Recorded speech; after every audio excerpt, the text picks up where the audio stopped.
What's up, pal? How you doing, sir? What's up? Hey, man. What's up? What you How got doing, there? buddy? Good to see you. Oh, you got to show Dale that. I'm good. That's good. All Hey, right. you brought a friend.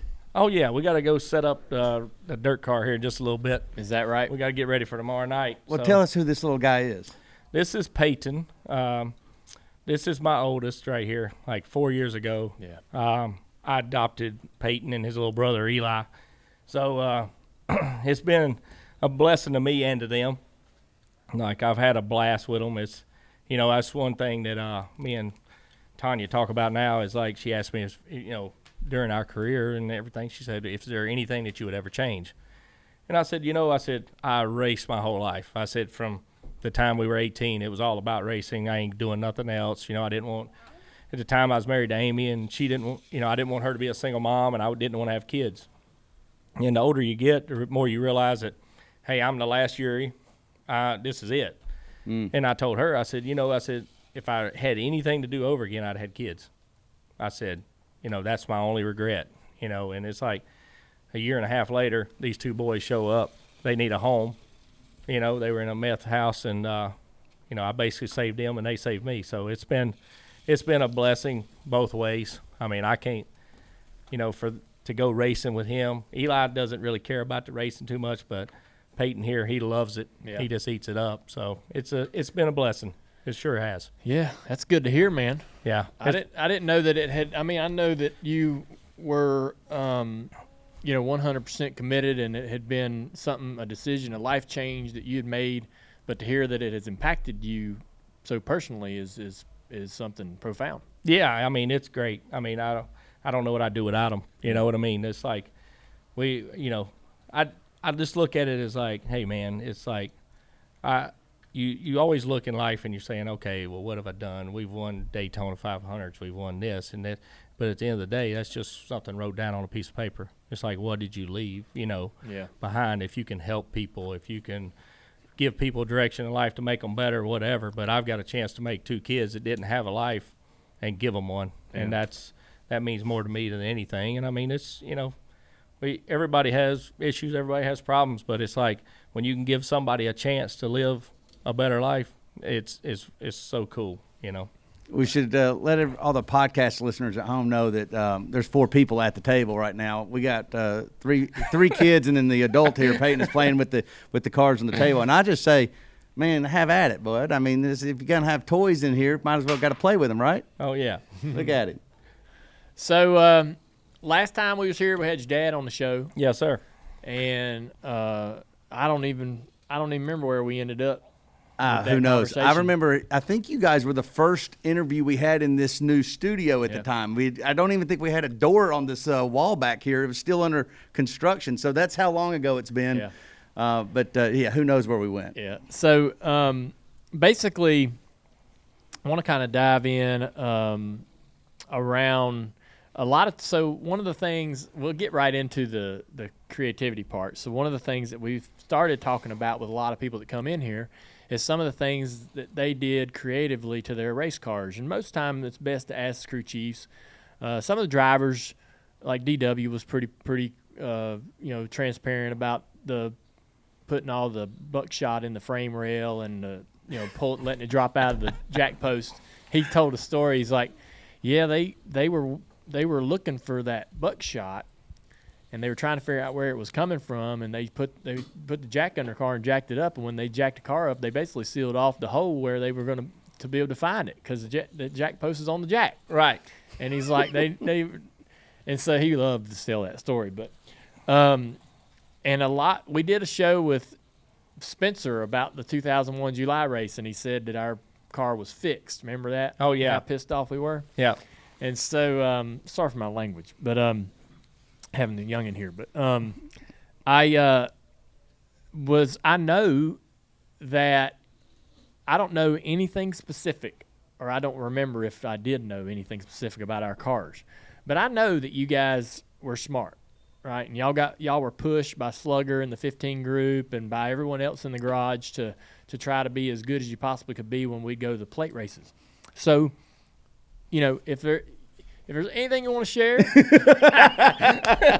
ain't gonna bother me. But I mean, we want to know about the ones you didn't get caught with. Well, By the way, we know about the one at Darlington. well, I know we had a little thing. We'll talk about that. Yeah. But so like Richie was great at building motors. They had a really great intake. They were good at matching intakes with heads and all that, and just spent a lot of time making sure everything was perfect. Yep. And we had this one specific engine that we insisted was in our car, and Yeah, that one engine, one intake. We wanted that every time. Every time. And they're like, well, we got one better. And I'm like, I don't care. I'll take that one. right, You know? And so, and we ran and won a lot of races, and I still got that motor. And so, at least I, the most of it, whatever when they put it back together, I guess it's still the intake and all that. Yeah. But a lot of people just find it hard to believe that we won all that stuff pretty straight up. But I mean, for the most part, listen, I mean, for the most part, I know we pushed boundaries, but they wasn't nothing on that car that was crazy like what we were doing, in 2012 when we were moving the rear ends around and shit, which wasn't illegal. Right. It just was till that we made NASCAR write a rule for that. Well, that's what you do. It's like you have a car and you sit here and you fluff on it and you're pushing here and there, and that's been in NASCAR racing for years. And it's just like, well, your job is to take that thing to tech, put it on the very edge of it, and that official has to decide when you get in there, is that right or wrong? Or is that close enough? Well, close enough will win you a lot of races. Yeah. And there's some stuff like you always look at the procedures on how they do it. I mean, it's like if we're checking 25 templates on the first day. Well, if they ain't checking but 15, well, the other 8, I'm looking in that area. If I can, move the quarter panel in a little bit. Hey, can I pull the fender in a little bit more? That's the things that we always looked at. But, at that time, I mean, I remember in 2000, we went down there to Daytona, and we were terrible. Big E was terrible. We were terrible. And we put on 15 bodies. We went to Talladega, tested for 3 days. Come home, in 4 days, we put a complete body back on and went to Daytona. We were determined to get our speedway program up to speed, and I tell people all the time, I was like, during that year, I learned so much just because we were doing bodies. We were moving noses up and down, making them wide, airflow, everything, putting food coloring on the car so you could see where the air was going. And was like all this stuff. We would go to Yuma. It was a 5-mile oval that GM had. And we would go out there for 3 days, and we would have pages of stuff. And one day is nothing but the airbox. Just what's going on. One day. Just with what the airbox is going. Because every time you change a cowl panel and you change some kind of deflection or a ring inside the air cleaner, it leans the motor in, richens it or leans it. Mm-hmm. So Richie and them would keep up with that. So as we made changes to the cowl, well, we would let them go back and tune it to it. Mm. That way you had a true... Is it running or is it not? Yep. It was thorough. I remember we were not only changing cow parts, but we would have to go out there and put the car in the perfect situations. We'd have to see what that cow did leading, then we'd have to see what that cow did behind the car. And and we'd get close to the wall and see if the wall would change the pressure of the cow. Yeah. And doing, so you're testing variable after variable and nothing like he's talking right now. I don't know many teams that were that thorough. Yeah. In terms of okay, they're not checking template 12 and 15, so I'm going to go over to the car and try to take advantage of that opportunity. Other thing I'll tell you about Tony Jr., remember when we had those wicker bills on the rear spoiler? Yep. And so there was a template that fit in there.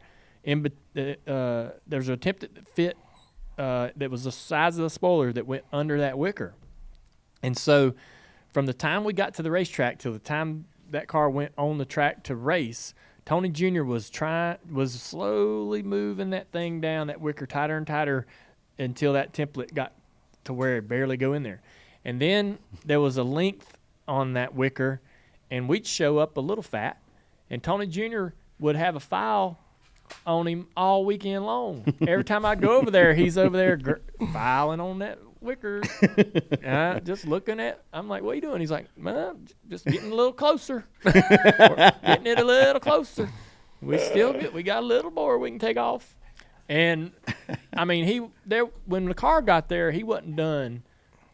You know, because once the car gets there, we put templates on it at the shop, but then the car gets there. Now the template's going. Now the NASCAR's putting their templates on it, and so he's seeing some other areas where, man, we could push a little here, we could push a little there, and if he could grind a 30-second off of that little wicker, he did it. And I didn't see every other team up and down the garage doing all that. And a little 30-second here and a tiny little 30-second there, and all that adds up, you know. And that's one of the biggest things is like the one thing that Dale Sr. always told us is like, if I ever catch you cheating, I'll fire you. Is that right? Yeah. So it was a deal to where you couldn't go blatantly just do something. You know, we couldn't. Yeah. You know, so you didn't want to take that chance, because here's the other part of it is the minute that you do cheat, every win that you have is discounted. Like nobody believes you've done that. You know, if you're working within the rules and you're working with an official to whether he wants to determine whether hey, that's right or wrong, well, that's on them. You know, it's like, you know, I used to laugh a lot of times because, like, Chad would always have to be at the top of the sheet qualifying. Yep, practice, qualifying, race. You don't think you and your daddy were like that? Yeah, we wanted to be, but like we talked to you one time, and you're like, I don't like starting on the pole. It's less fun. You remember that's how we come up. We had to put Wilson in the car, so you'd have somebody to talk to. But it's like, he says I don't like starting on the pole. Yeah, he said I don't like that. He said I like passing cars. I want to start in the back, and I'm like, well, it's a whole lot less work on Sunday if we can start towards the front. Let's pass like 5 instead of 36. Oh my God! You know, so but so that was just one of the things that we kind of go around. But it's, you know, at the end of the deal, you know, our speedway cars, like we would go out there and we'd qualify 14th. You know, they weren't super fast in qualifying. We had one time I had trouble getting through tech, and it still irks me to this day because, you know, when we was here with Danica, you know, I told her, I said, I've won everything down here but a pole. I sat on the outside pole. Jeff Green won it. I had trouble getting through inspection. They kept me in the garage so long that when we come out of the garage, it was time for him to qualify, and we were on the 5-minute clock. So I never had a chance to heat the oil up or anything. I was running down beside pit road, beside the car with it running, trying to get heat into the oil just to get it. We pulled up there. He strapped in. He went out, and we qualified second. If I would have been out there 30 minutes earlier, had the oil plugged up, we'd be sitting on the pole for Daytona, you know. But, you know, so we went down there with Danica. I sat on the pole. I was like, you know, she knew it was a big deal to me because that's the only thing we ain't ever done. You know, I said, I've sat on the outside pole, but I said, you never sat on the pole. And it's just like, but you just go there and you just kind of like, I mean, it's just like you say, you have that spoiler with that wicker on it. Well, at the time, they were not checking spoiler angles when they put that template on it. So you just roll the thing back. Yeah. You can make it fit, you know? It's like, you know, and then you go up there and then the guy's like, okay, we're going to set your spoiler angle. Okay, great. You know, you set the spoiler angle. Well, now if they put the template in right at that point, it ain't going in. Yeah. But that was everybody in the garage could do it. You know, Chad was, I think he got thrown out of Daytona because he was running the track bar brakes up, you know, and blowing the back glass up. They had an F3 that went across the windshield, down the back glass, across the roof. Well, we all went and bought these collars and put them on the track bar deal. So NASCAR would say, you can't have but 3 inches of split in your track bar. And you're like, okay. So you set it at 2 1/4 a rake. And you put your collar up against the little tube on the back glass, and you let them put all their templates on, and you go over to the last station, which is set to heights. And they're like, oh, your track bar is not 3 inches. Would you like to have it? I said, I would love it. And you sit there and go, it runs it up, and it's pushing the back glass up like 3/4 of an inch. God almighty. You know, and I think Chad did it qualifying, and they busted him. Well, they come down through there looking where everybody's underneath their car, taking them off. And we're like, sorry about that, Chad. You had to take one for the team there. You know, but it was stuff like that. It's like people drilling holes in the window bolts. Like that 10-30 second, you're just trying to bleed air out of it, and you drill it. And so what would that do? It would just try to help get air out of the inside of the car to pressurize, you know. So why would that slow the car down if it was pressurized inside? Just the way the you're pulling the air out of the A-post over there. You know, however we put the NACA duct, we'd shove it up as far as we could on the right side in the right side window because it would suck air out of the car and not put it in. Dang. And he's like, I'm hot. I'm like, I'm sorry. He's like, there's dust particles. They're not moving inside the car. I'm like, they're not supposed to be. So, Dude, he's not. He doesn't. So we don't. We don't.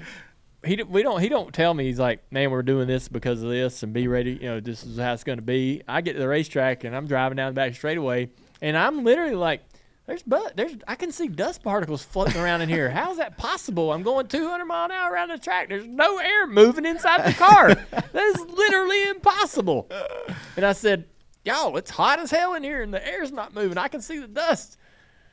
He's like, I'm sorry. Tony Jr.'s like, perfect. It worked. one of the biggest things that he always hated was, like, you get a brand new car, and it'd be great. They'd paint it nice and everything. And first run, the exhaust would cook the paint right off the right side rocker. And he'd come in coughing, carrying on. He's like, y'all are trying to kill me. You're trying to kill me. And we're like, no, it'll be gone in a minute. Just chill out. Just take it. Just breathe it for a minute. I'm like, why don't y'all just not paint that part? Like, tape over it and just don't paint it, maybe.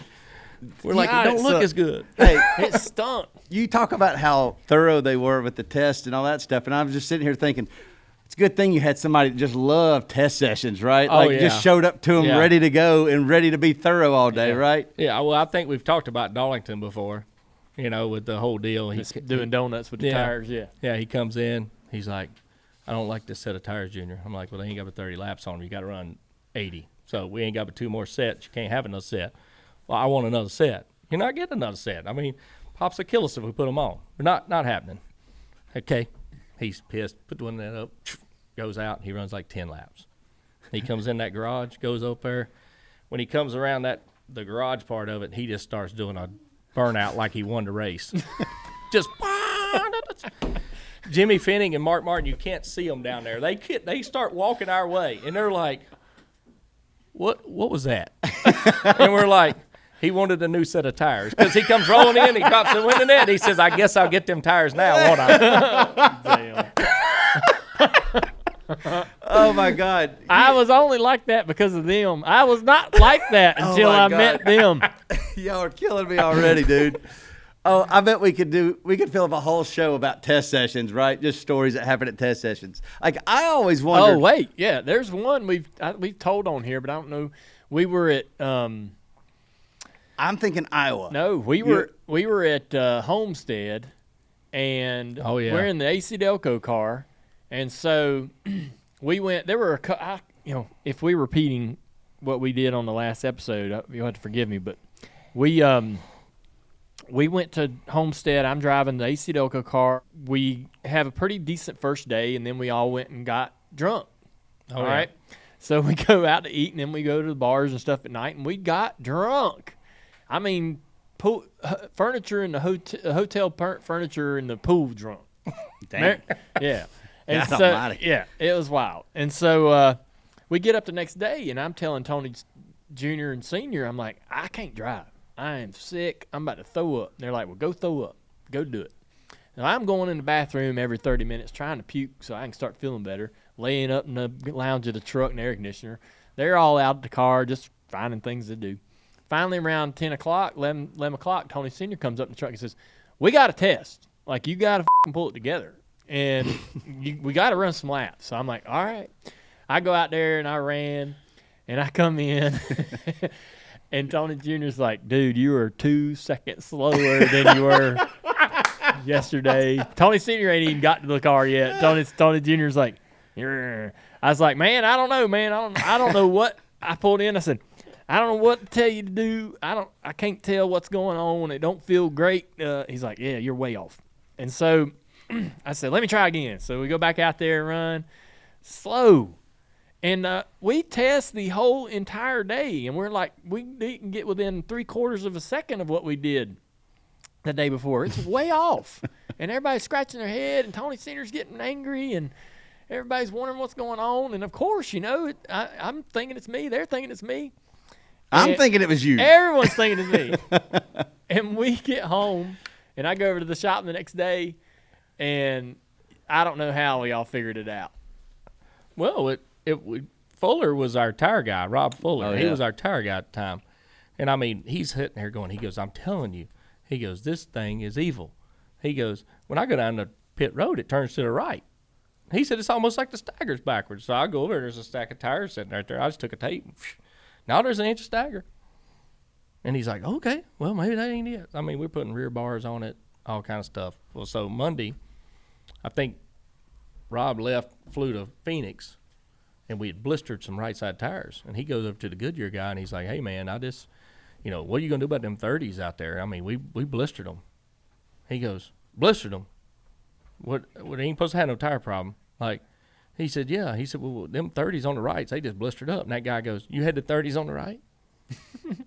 He goes, yeah. He goes, well, you had them on backwards. Them's the lefts. Oh. And so immediately Rob calls me. He goes, hey, man, I know Pops is going to kill me. He's going to kill me. But I didn't know, and I put them tires on. I had them marked backwards. So all day we run with an inch of stagger the wrong way. And the bad part is we made it turn. Yeah, we made it turn like that.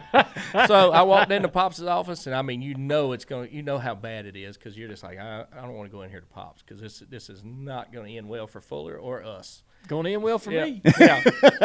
So we're sitting there, and we're like, oh my goodness, this is going to be. I walked in there, and I said, Pops, you want the good news or bad news? Well, what's the good news? I said, we have got a car that will turn absolutely on a dime at Homestead. And he goes, so what's the bad news? I said, Fuller had the tires on backwards. I'll see you later. Bye.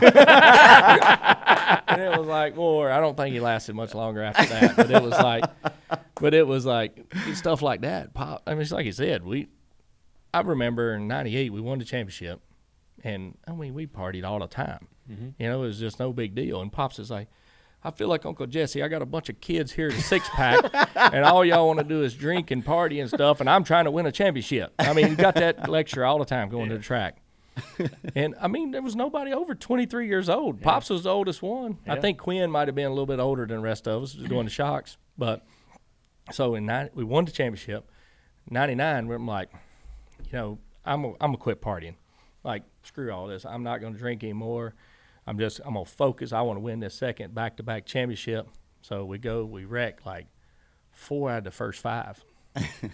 Just terrible, And we're like, what is going on? Our luck is done, Yeah, we didn't win till like mid-season. So right. We go to Dover, and I told the boys on the plane, I said, you know what? When I get there, I'm going to the Sheraton, and I am getting tore up tonight.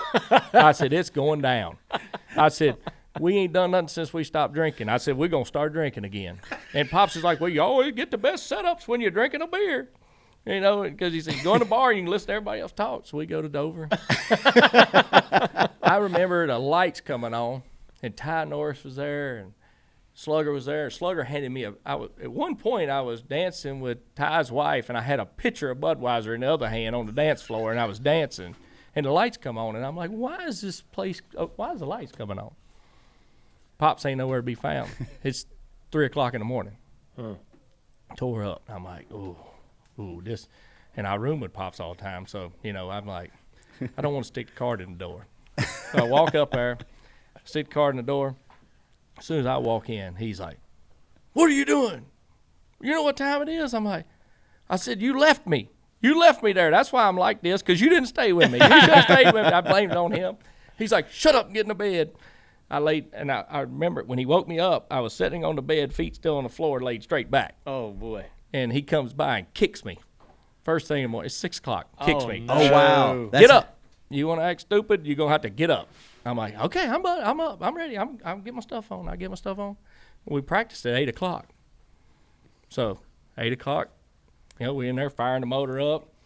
We're still all just ramped up from the night before. Still drunk, just still going. And it's like, go through tech, go through everything, and I'm like, this feels good. I was looking for my sun drop and my what do they call them, them little white donuts, little sweet 16s. Yeah. That's like Speedy Dry. Soak it right up. That's all you had to do is eat some of them. So I'd eat me some of them. We went out for the first practice, P1. Oh, my God. Top of the sheet. Ty comes down the pit road. He comes in there. He goes, I had to come down here and make sure it was you. I heard you on the radio. I ain't no way it was you. I'm like, we ready today, buddy. So we went. I think we qualified top 3 or something. Won the race. from that point on, it was game on again. Was that the first win that year Yes, sir. in '99? Yes, sir. Wow. Damn. Who Yeah. knew? Y'all just needed to drink. That's it. We was taking it too serious. Like just do your deal, you know? Yeah. But it's like we went in there so serious, and it was like we were causing our own problems, basically. It was like go in there and relax and just do what you do, and you can make it happen, you know? And everybody gets along better. I mean, it's like Is that right? Is that how that works? Yeah. I mean, at the time, I mean, they wrote books about us and everything else back at the time. It's like they call me Eeyore now because it's like there's so many years that like we were fighting or we were like two brothers. Oh, the sky's blue. No, it's a little bit darker than that. It's a little bit purple. You know, it's just a little bit, but we're still trying to do the same goal. Yeah. And it was like, you know, he's like, well, I don't think it's me. And we're like, well, we don't think it's us. And it was just like, it doesn't matter about all that.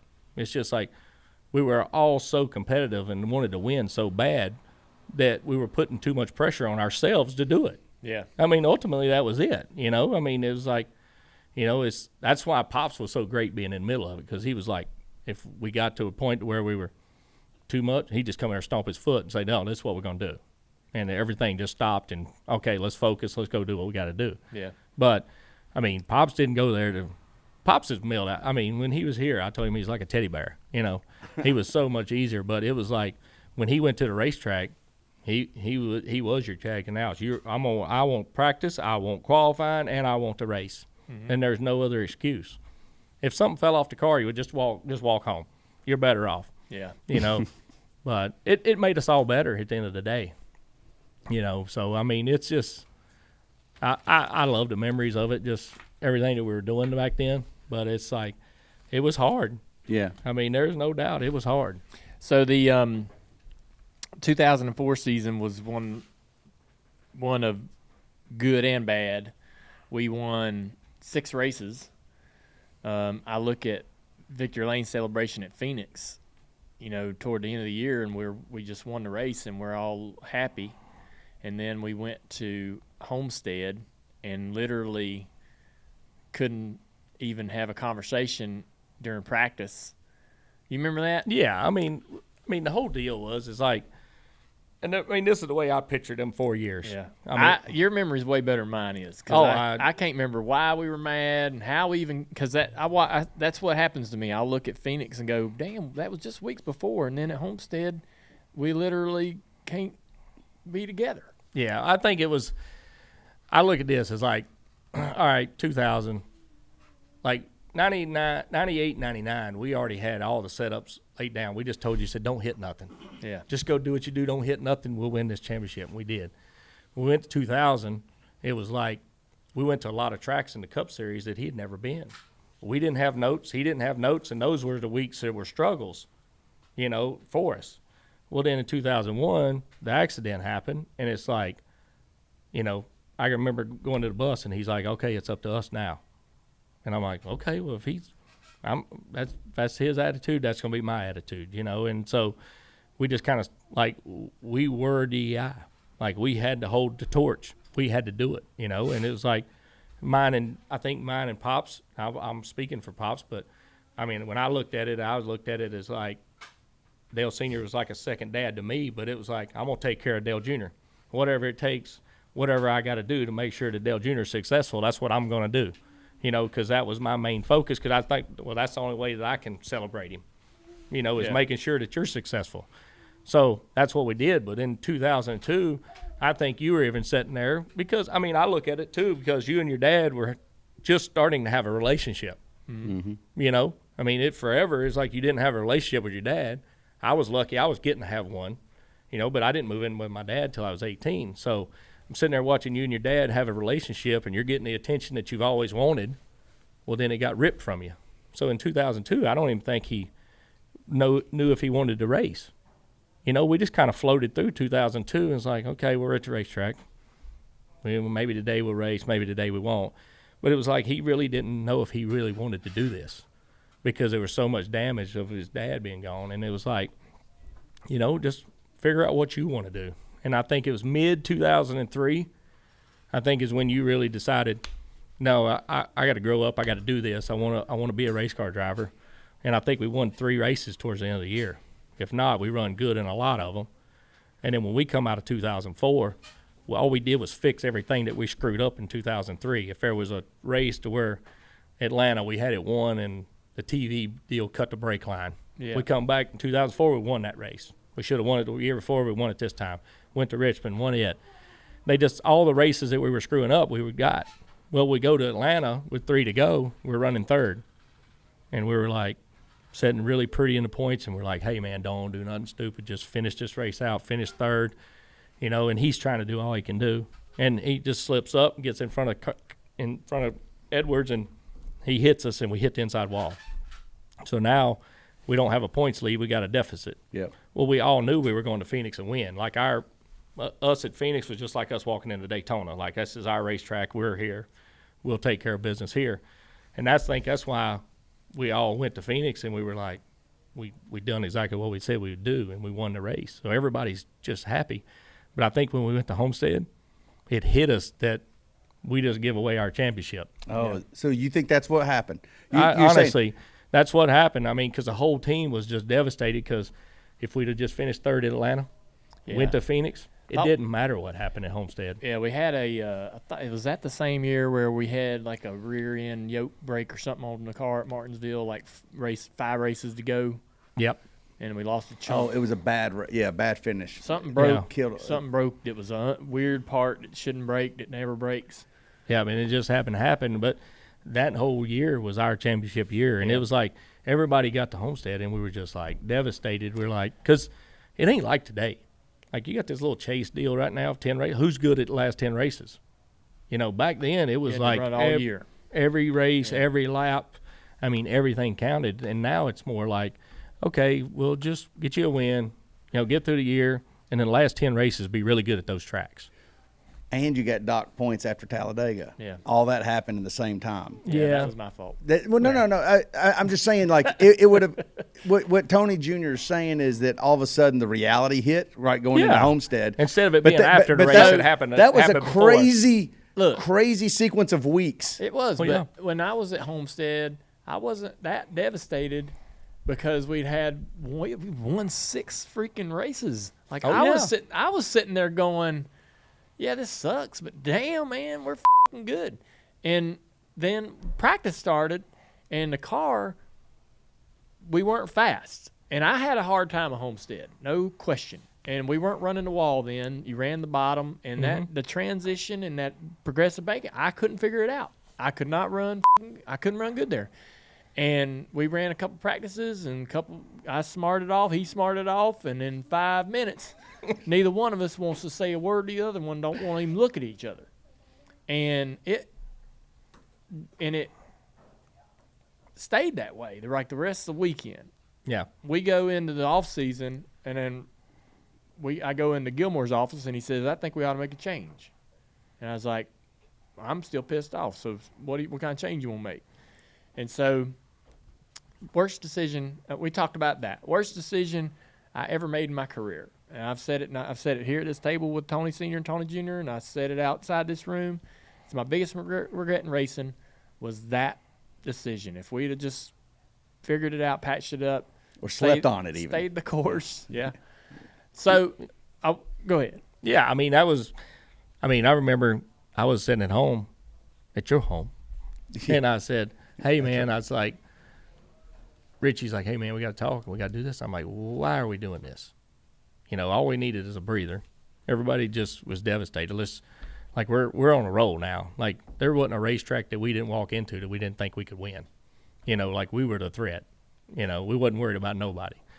And so at that particular time, well, when it all went down, we went and sat in the office, and it was like, I think they said they were going to put Pete with you, and they said, we're going to make Pop's general manager, and we're going to make you a crew chief for Truex. And I'm like, well, have you talked to Bono about this? Because Bono had been doing the chance race, and they're like, yeah, we've talked to him. And I'm like, okay. I'm like, well, if you want to do that, that's fine. I mean, we'll take Truex. I like Truex. He's great. You know, if that makes him happy and that's what he wants to do, then that's what we'll do. Well, within 30 minutes, Bono's on a flight coming back from Massachusetts because he doesn't heard about it because nobody has talked to him about it. Mm-hmm. You know, so he's upset. So now we've upset the whole company is in uproar. And, I mean, I even made a phone call and asked another cup owner. I'm like, hey, you want a race team? Because, I mean, we were the hottest thing there. I said, I'll bring all 25 people. Like, we'll all come, you know? And it was just like, he said, man, if you'd called me one day earlier, I'd hire everybody that's in that shop, you know? And I was like, okay, no problem. So that's when I told Pops, I said, just tell him to give me Michael. I said, I'll take Michael. I said, give me 1 year with Michael and find me a young driver that we can just, I said, I don't care if I go back Xfinity racing. If I got to come all the way back up through it, I said, we'll do it. I said, but if that's what he wants to do, if that's his decision and we want to do it, let's do it. So ultimately, that's how the whole deal. We went in there, and it was like just a team swap. At any point, did you talk to Dale? Or did Dale talk to you? No, we never, me and him never even talked about it, and it was just like. Did you want to? Well, yeah. I mean, at some point, because you're like, well, I want him to be happy. But at the time, me and him was too immature to deal with it. That was the problem. It was like, my attitude back there and his attitude back then is like, it was just the wrong attitudes. Yeah. It just put it like that. I mean, but it was like, in 2005, I'm sitting there, and I just told all the guys in the shop, I'm like, look, we're going to have Michael this year. What we're going to do is we're going to make our race team better. We're going to do our own parts. We're going to make quality control. We're going to be a better race team now because of this. That's all we can do. If we go win a race with Michael, we're king. Like, that's all we got to do. We got to go win races with Michael Waltrip. That's what we got to do.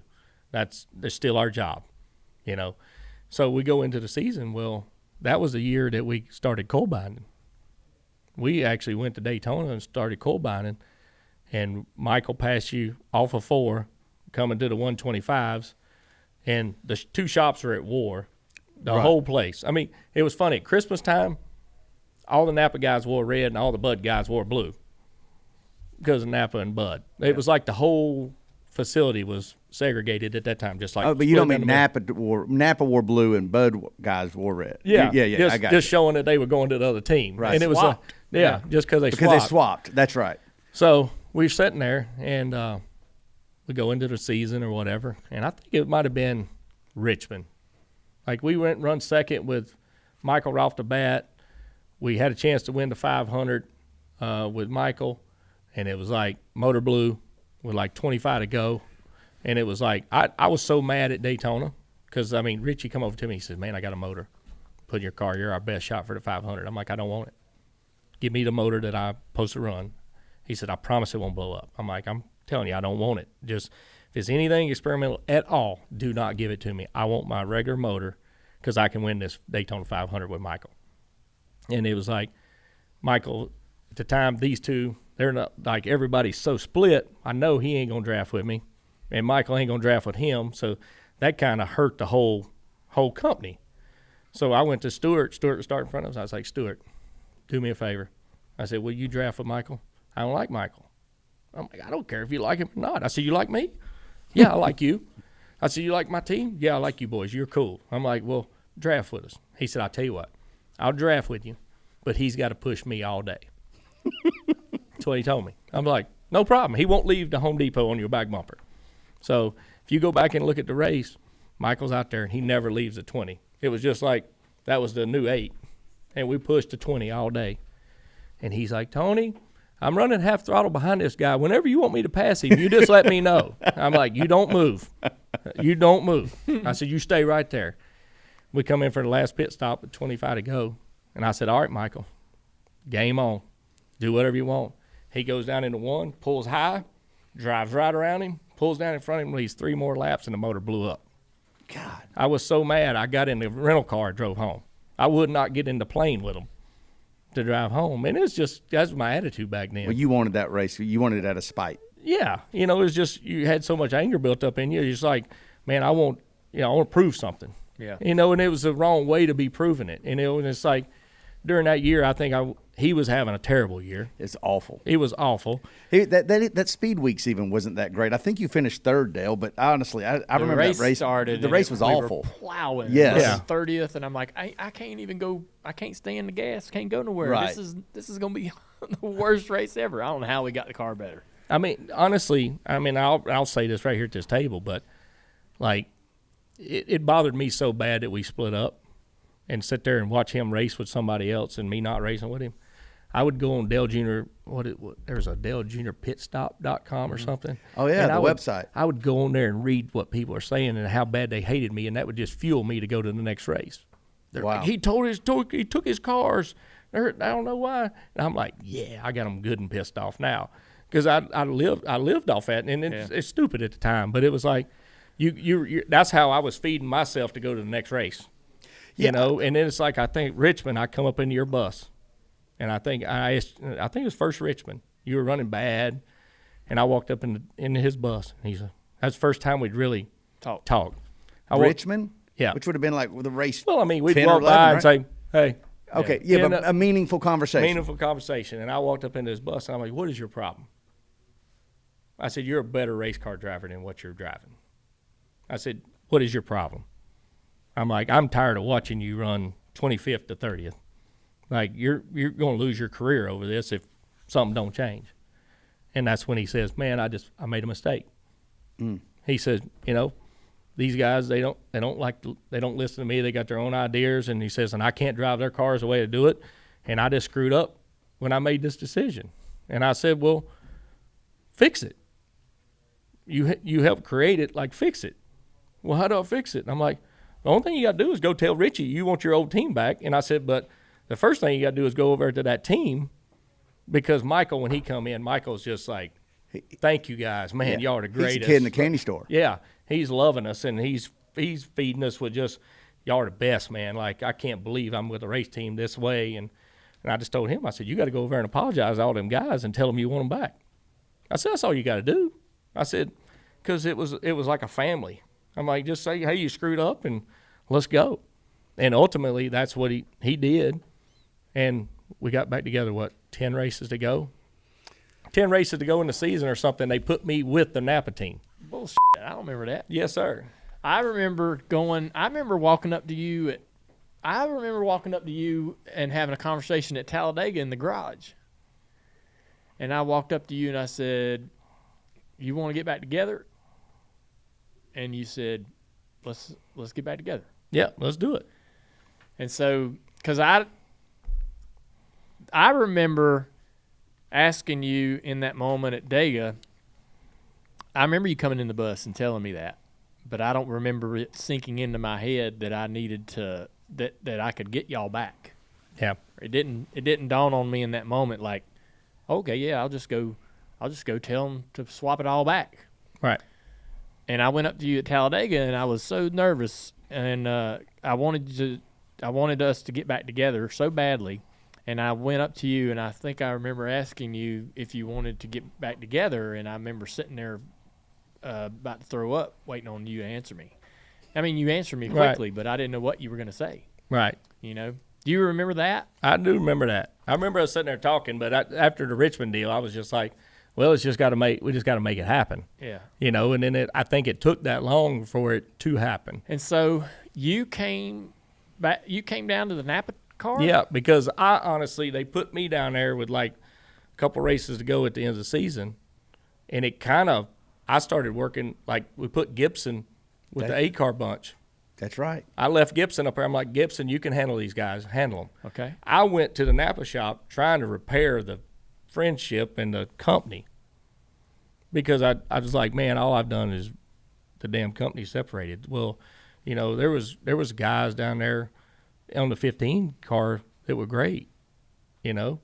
I mean, I'd go down there and talk to them. So I went to the last couple of races with them, and they're great guys.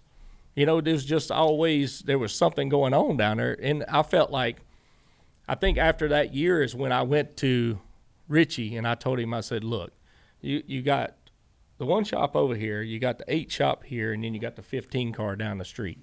At the chicken coop. At the chicken coop. I said, they're like outlaws down there. Like, they feel left out. And I said, "What do we got to do to put the whole thing under one building?" I said, you know, so we moved the fab shop, moved the one car beside the bud shop, had a central suspension room where all them guys had to work. I said, have one break room where we all have to go into the break room together. It's the only way you're going to have chemistry between the two teams. Mm-hmm. And I think we did 2006 there, 2007, 2008, we went to Hendrick, right? Yeah. So 2007, we had a good year. We just blew up so many motors. But that was the biggest deal when I went to Hendrick's, was like, if I look at Hendrick's Motorsports to DEI, Hendrick Motorsports has got more engineering. They had SIM and more engineering than DEI. As far as people that worked in the building and the heart, the race, I'll take DEI. But if I want to be on a computer and be ahead, and even Rick told me that. Rick's like, you being at DEI, he said it's like Duke playing Davidson. You can play a good first half of basketball game, but in the second half, I'm going to blow you out because the depth of Hendrick Motorsports is so much more. You know, they got 5 guys in the lineup. You know, it'd be like Alabama going against, you know, a Mississippi State or something. You know, they just ain't got the depth that you got, you know. Let me go back. I'm trying to still put the timeline together on 2005. Okay, because you're right. I forgot about Tony Gibson. And also we're forgetting about Steve Mill. Yep. He was in it. So, like, if I remember correctly, and anybody jump in and tell me where I'm wrong. Okay, so we started off the year with Pete Rondeau. You guys are going with you guys got Michael and the Napa team and off for running. And you guys were pretty, like, you could tell a difference already with the way Michael was running. He just had a pep in his step, too. Yeah. I mean, like, he glowed.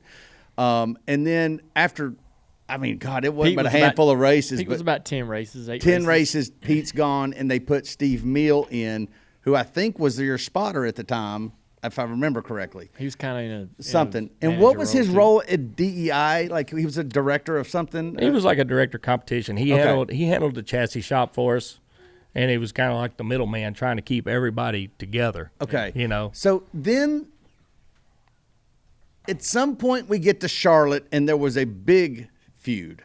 Yeah.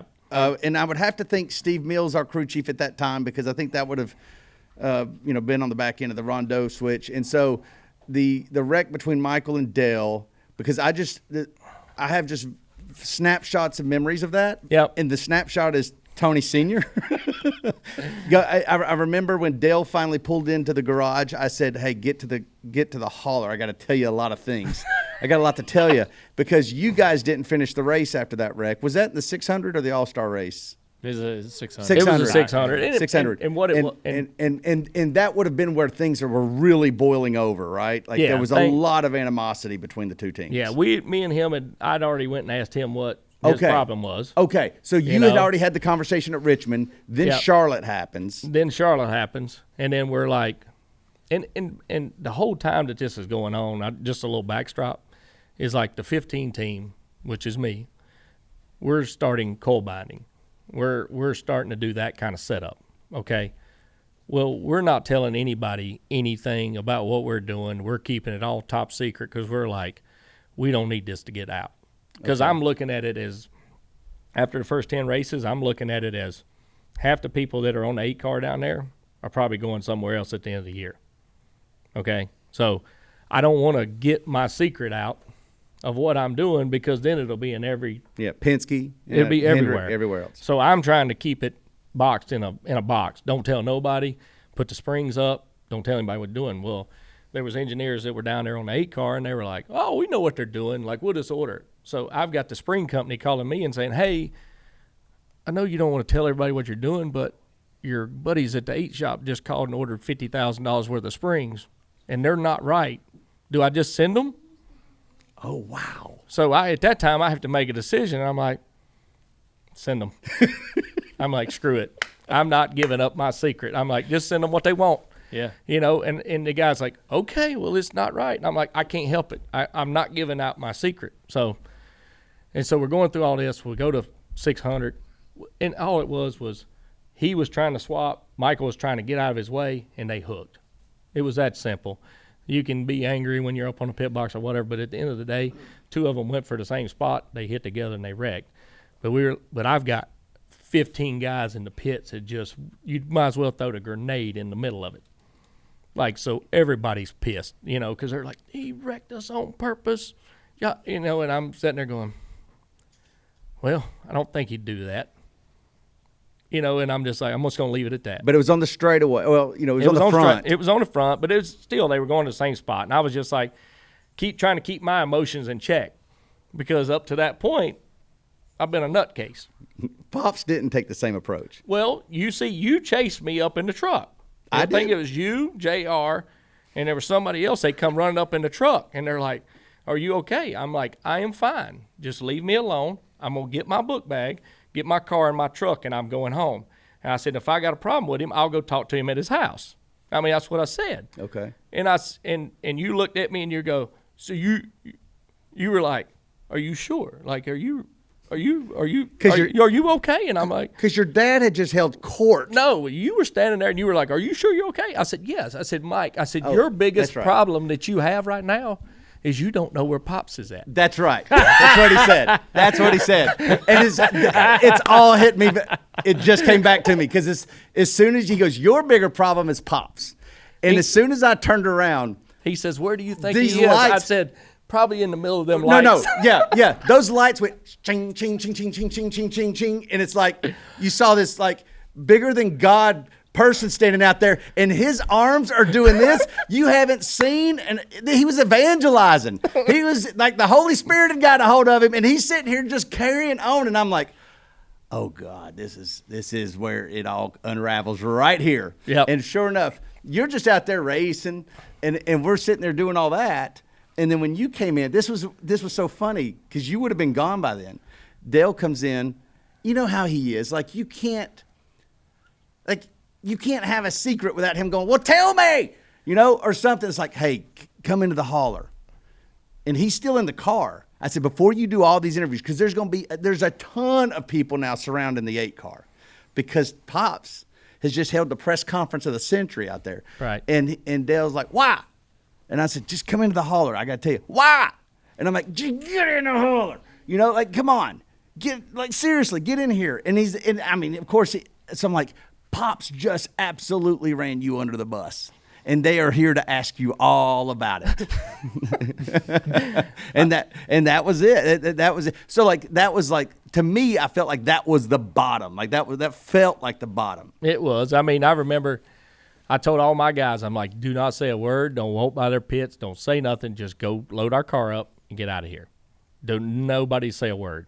And I mean, they're like ready. Well, I think the worst thing that happened was somebody took 250 lug nuts and threw them on your lift gate when they walked by or something. And I figured out who that was. And who was it? I think it was Troy. Troy Prince? Not Troy Prince. Man, I think he's Troy. such a nice guy. Yeah, I think it was Troy. Everybody loves Troy. He ended up working here. I was like, Troy done that. So we went back to the shop. And I remember on that Monday, one of the funniest things that ever happened was we come in there on Monday, and they're like, "Okay, we're all going to talk about this," And we're standing in the bud, or it had been an apple shop then, but it was an old bud shop. Standing there, Teresa comes walking through the door, her and Jimbo, and they come walking through there. And me and Pops are standing there talking, and she comes through, and I'm like, oh, hell, this is going to be big because she don't come around. And it's like all this stuff just happened, and she walked through this door. This probably going to be a butt chewing coming right here, So I'm like, okay. She comes over, and she tells Pops, she said, "You got any tape? I need some duct tape." And Pops was like, "Sure, what color would you like?" She says, "It really doesn't matter, just any kind of duct tape." And I was like, okay. Oh, damn. So she walks over there, and he says, "How big a piece you need?" She says, "I need one about that long right there, about 3-4 inches." And he goes, "Okay." And he rips it off, and he goes, "Here you go. What you need that for?" She says, "Can you?" She goes, puts it right in his mouth. She says, "I just need you to be quiet and stay off the TV." That's hilarious. And I busted out laughing because that was the first time. He goes, "Yes, ma'am. I probably shouldn't have done that." And it was like, but she was the only one that could trump him. Yeah. But it was like, I think it was Pocono. Steve was doing everything.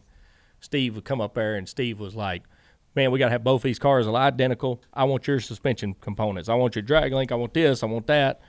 I'd hand him my setup sheet. Well, still at this time, I'm still holding my secret. Okay. So I'm just putting down what my springs are. So I'm putting down like 425, 450, 200, 1200. You're fibbing.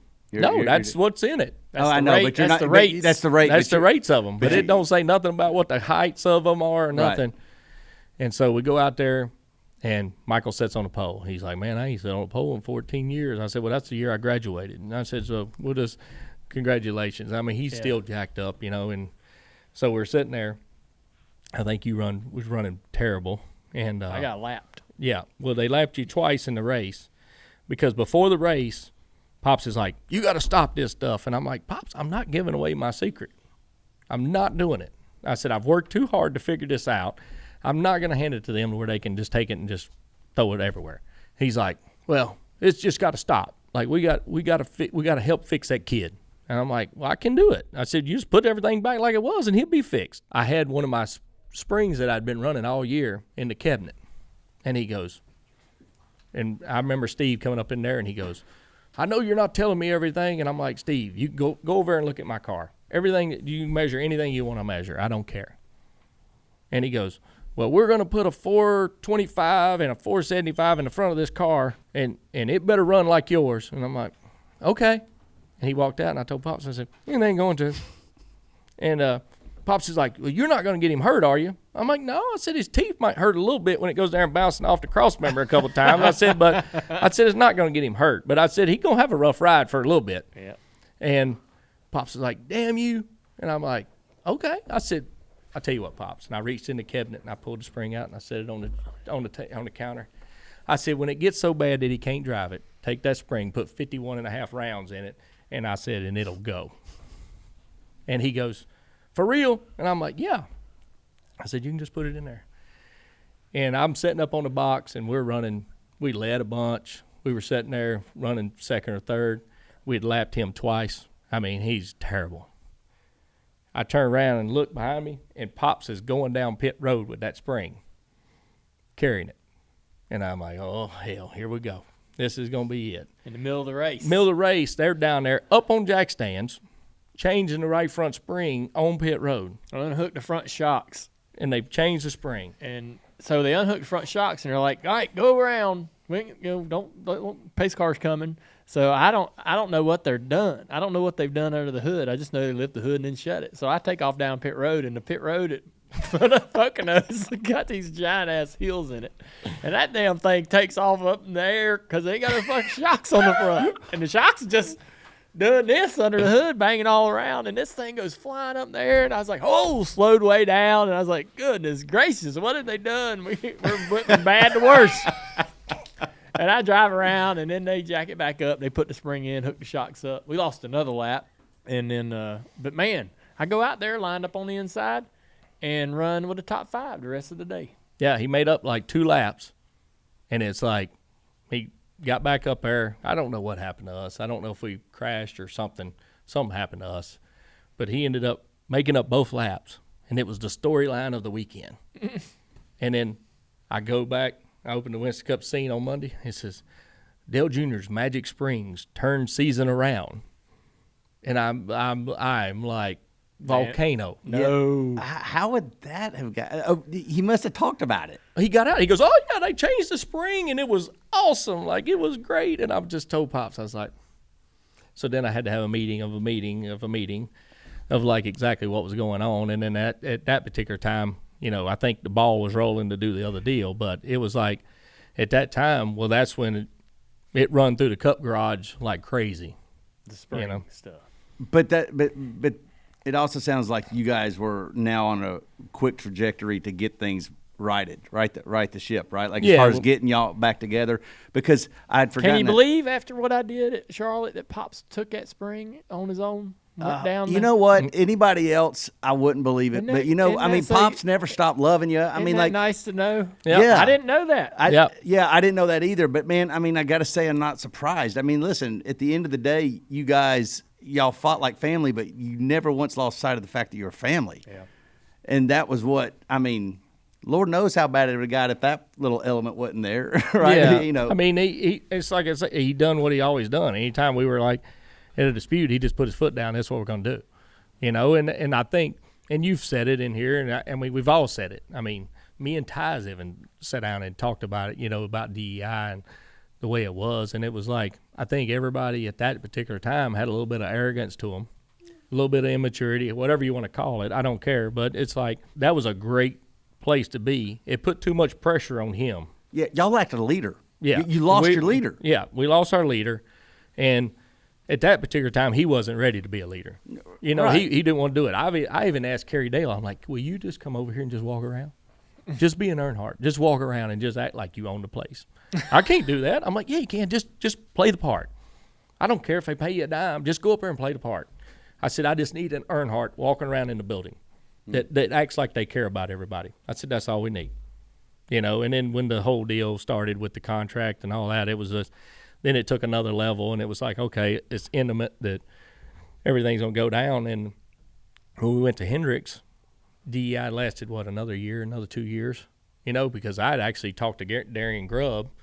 They were starting Stuart Haas, and I went to Darian, and I'm like, Darian, if you've got to start a team, go hire Gibson and that whole bunch, because that was my old race team. I only took 4 people out of that team to Hendricks with me. That's all they'd let you take. That's all it let me take. But hold up, go back, because he just brought up something that you and I were talking about last night, Dale, and that was the contract stuff about where you kind of showed up at Speed Weeks and said that you wanted 51% of the company. Yeah.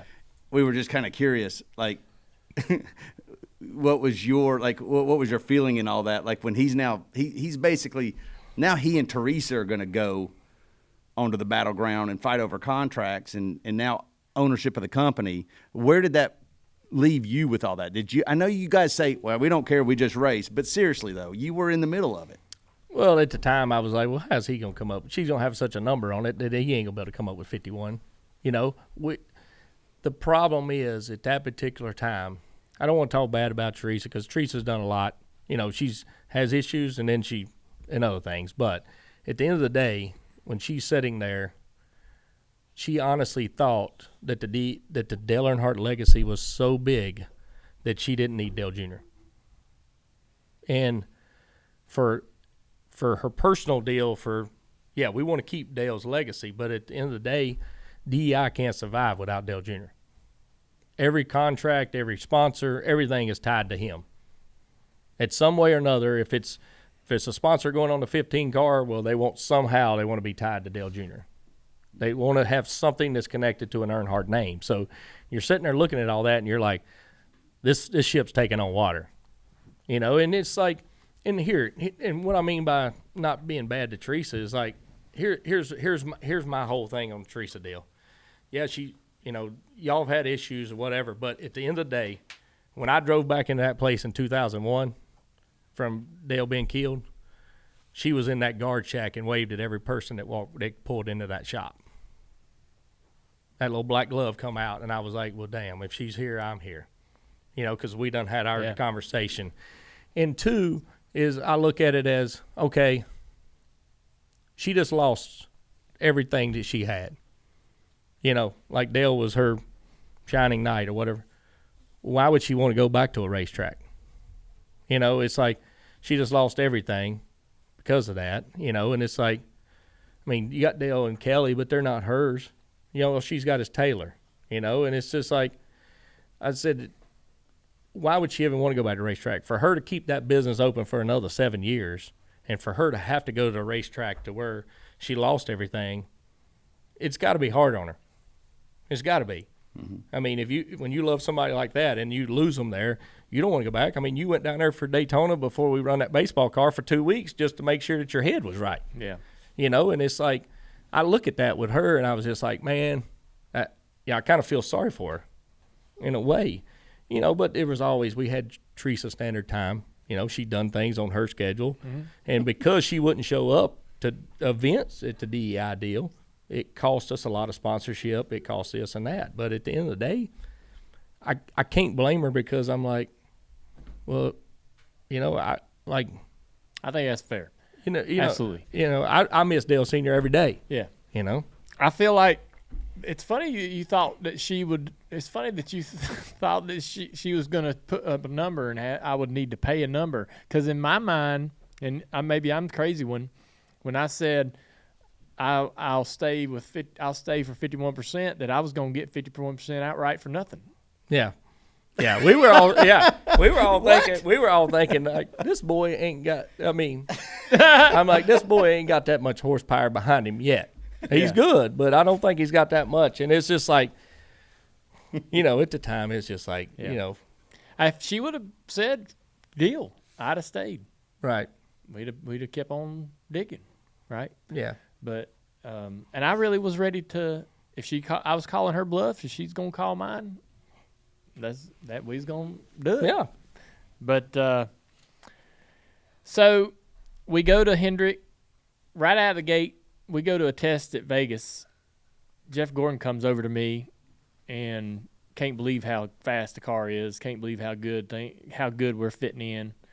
How that we've came and already made the company better. They're out there chasing our car around the racetrack.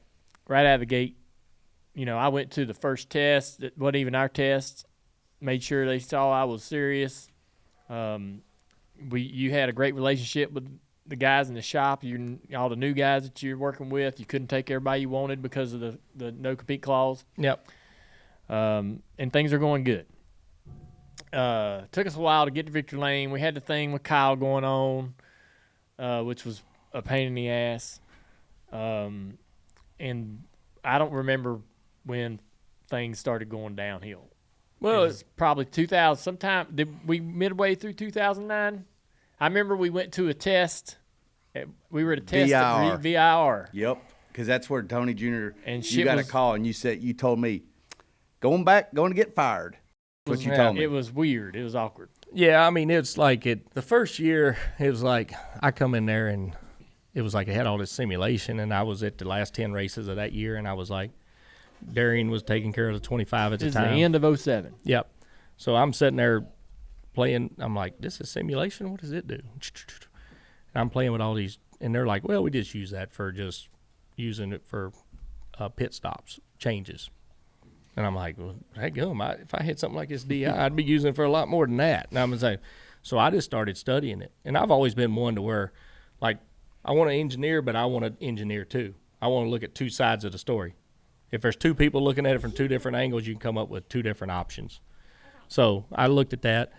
Well, I'd figured out we went to Atlanta and run that 5 car, the all-star car. Yep. And all I was doing was learning about jacking. Like, they had it where they knew what poundage was what, so I just done every kind of combination I could do. I was doing I would do my setup that I run an 8 car, and then I would do one setup that was like the Hendricks, because at the time that's who we were racing. And I was like, well, why did they do that? And what made mine good and made theirs good? Like, what's the differences? Why is this one getting to here and this one's getting to here, and they're both going to the same place? So I was really studying up really, really hard on all that stuff. And then when we come out, we went to Daytona, and we won the Bud Shootout right off the get-go. And they were like, and the things that I was doing to the Speedway car, they're like, well, I can't believe you can do that. I'm like, well, why can't you? I'm like, you just got to push the envelope. If they make you fix it, they make you fix it. If they don't, then you get away with it. Mm-hmm. Do 15 things. If they catch 10 of them, so what? Just don't do something that's going to get you fined or get you thrown out of the garage. It's back to that, hey, there's an official. Make him make a decision. So I think we instantly made their Speedway program better at that point right then. Boom. Fast all week. God dang. And we were going to places like we went to Atlanta. We were sitting there quick time, and Letard comes down, and he goes, man, what setup you got in this thing? And I'm like, this right here. He goes out, he sits on the pole, we sit on the outside pole. Mm-hmm. There was just different times like that we were helping the company. And Chad's like, man, what are you doing? I'm like, I'm just using the sim. I'm doing ABC. Well, and then they started, I think we went and sat on a pole at Texas. Super fast. I mean, I walked in there, and it took me 3 minutes to come up with a setup. We had a race setup, was pretty good. I went in there, put some stuff in the sim, and said, okay, I want to change this spring, put this much wedge, boom. Sent it out there, went top of the board. Like, it was that simple. Well, right after that, they started seeing how much we were using sim, and they're like, oh, we got to start using this. Well, then people started finding errors in it, and they started changing stuff. Well, every time they would change something, the wedge number would change on the sim. So then we got to chasing it, because I was like, can you just give me the sim back that I had? Because I know things wasn't perfect, but it was working for me. Mm-hmm. I knew exactly where he needed to be, race, qualifying, everything. And we kept changing it we went from a sim like 12.1, and we were all the way up to a 27.1. Version. That's how many versions had gotten changed. Who authored this, by the way, just as a curiosity here? Was it just engineers at Hendrick? Yeah, it was engineers that they had down there at the bottom. I mean, Dave, Dave. I don't care about names. I'm just saying, Yeah. this was all Hendrick Engineers. So in other words, other race teams. I know DEI didn't have this sim, but did other race teams? I mean, I assume that this was something that Hendrick had. It's just an in-house Hendrick deal. Okay. Now manufacturers are doing. There's plenty of it out there now because all the manufacturers have got into it. But at that particular time is when it's starting to take off. So what you're saying is it's within the company, but then when others start getting involved and start sort of changing things, it starts messing up basically yours. Yeah, well, just for a simple fact of I knew 52% of dynamic wedge in the center of the corner was right for him. I knew he needed 54 to qualify. And then I would just put the splitter at 30 thousandths off the ground. I had it where it was I could put the whole car in a simulation mode and know exactly where because as you change right rear springs, left rear springs, track bars and stuff, you change that dynamic number. Well, I was fixing it to that dynamic number, and he'd go out, it'd have top down force go. Well, as things start evolving and start changing in the sim, those numbers start changing. Well, now it may not be 52 and 54. Now it might be 50 and 52. So now you're trying to search for where you're at. And I think at that particular time, Jimmy he was running a different sway bar package at the end of that year that he really liked. Well, problem is Dale Jr. didn't like it. Dale Jr. has to feel the right front, left rear. And it was that setup. Every time we ran it, we run terrible. We could go over and say, hey, I want to run Jimmy Johnson's setup. Well, I'd put it in. He couldn't drive it. It just didn't fit what he wanted.